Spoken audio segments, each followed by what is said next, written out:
The briefing room fell silent as the new officer stepped inside.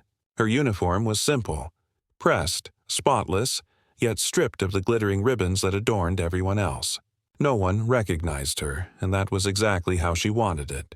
But when she pinned a single silver insignia to her chest, a minimalist emblem without any obvious rank, the men in the back row began to snicker. "Guess someone forgot their real badge," Lieutenant Parker muttered. The others laughed quietly, unaware of how those words would echo back on him before the day ended. "Before I tell you what happened next, tell me in the comments where you're watching from. I love knowing who's listening." Her name was Elara Voss, and she'd been transferred from Command Division under mysterious orders. She moved with quiet confidence, each step measured, deliberate, as if she carried more weight than her file revealed. The team, seasoned fleet officers, had been called for a special simulation exercise. But when Elara took the instructor's position at the front, the whispers began again. Is she even qualified to lead this? Someone scoffed. "She's probably admin staff," another added. Elara didn't respond. Her eyes, calm and sharp as steel, swept the room. She pointed to the digital map flickering behind her. "Your fleet will engage at 0600. Your objective, protect the civilian convoy across Delta Sector. I'll be observing your strategies." Her tone was firm, clipped, but Parker leaned back in his chair, smirking. "With respect, ma'am, maybe you should let those of us with actual field experience handle this one." The room chuckled again. Elara simply tilted her head. "Proceed, Lieutenant," she said quietly. "Show us how it's done." As the simulation began, Parker's arrogance took center stage. He barked orders, maneuvered ships aggressively, and ignored Elara's subtle warnings about the approaching hostile patterns. Within minutes, his virtual fleet was collapsing. Destroyers disabled. Escorts lost. Elara stood by the console, arms crossed, watching as the final ship blinked off the map. Silence filled the room. "Run it again," she said. This time, she took command. Her fingers moved swiftly across the controls, precise, economical, confident. Her voice, calm but commanding, guided each unit into perfect coordination. She anticipated enemy flanks before they formed, set traps that closed like jaws. When the final red marker vanished, the screen glowed with a single message. Mission complete. 0 casualties. The room erupted in murmurs.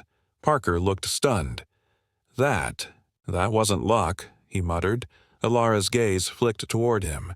"No, Lieutenant. It was strategy." Still, curiosity burned among the crew. How could someone with no visible rank insignia move like that? How did she know those tactics, the kind that weren't in training manuals but buried in classified archives?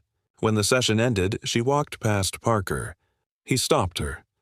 "Where'd you learn that? Who trained you?" She hesitated, her eyes softening. "Someone who believed titles don't make leaders, decisions do." He frowned. "That's not an answer," she smiled faintly. "No, it's not. That night word spread across the base. The mysterious officer had humiliated a whole fleet unit in simulation. Some called her arrogant. Others called her brilliant. By morning, everyone wanted to know who she really was. At dawn, a call came from Central Command.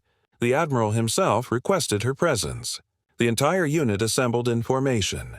Parker stood at attention, uneasy now, his confidence replaced with a creeping sense of regret.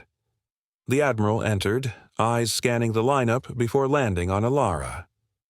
"Commander Voss," he said, "it's been a long time since you stood on this deck." The whisper that followed was like wind through dry leaves. "Commander?" Parker's eyes widened. He felt a chill rise from his collar to his spine. The Admiral stepped aside, his voice carrying across the hangar. "Recruits, officers, let me reintroduce the woman you mocked. This is Fleet Commander Elara Voss, former strategist of the Orion campaign, the one who led us through the Sarin War and saved over 3,000 lives when the rest of us had written that sector off." Every soldier stood rigid. The silence was deafening. Elara's insignia, the simple silver emblem Parker had laughed at, wasn't a mistake. It was a mark of unity, worn only by those who'd commanded entire fleets through loss and victory alike. The Admiral continued. She requested to return here not for recognition, but to see if humility still exists in our ranks. Parker's throat tightened. He stepped forward, words catching in his mouth. Fleet Commander. She held up a hand. No apologies, Lieutenant. Just remember this, respect isn't granted by rank. It's proven by action. The room stayed frozen. For a moment, it wasn't about hierarchy. It was about honor. Later that evening, as Elara walked the outer deck, the sun bled into the horizon, painting the metal in gold. Parker approached quietly. I didn't know, he said. I didn't want you to, she replied softly. Because when you think someone's beneath you, that's when you reveal who you really are. He nodded, shame burning behind his eyes. What made you come back? After everything? Elara looked out toward the stars. Because the fleet isn't a collection of ships. It's a collection of people, and some of them still need to remember what leadership looks like. She turned to leave, her insignia catching the last light of the dying sun. Because true authority doesn't need a title, it commands by presence alone.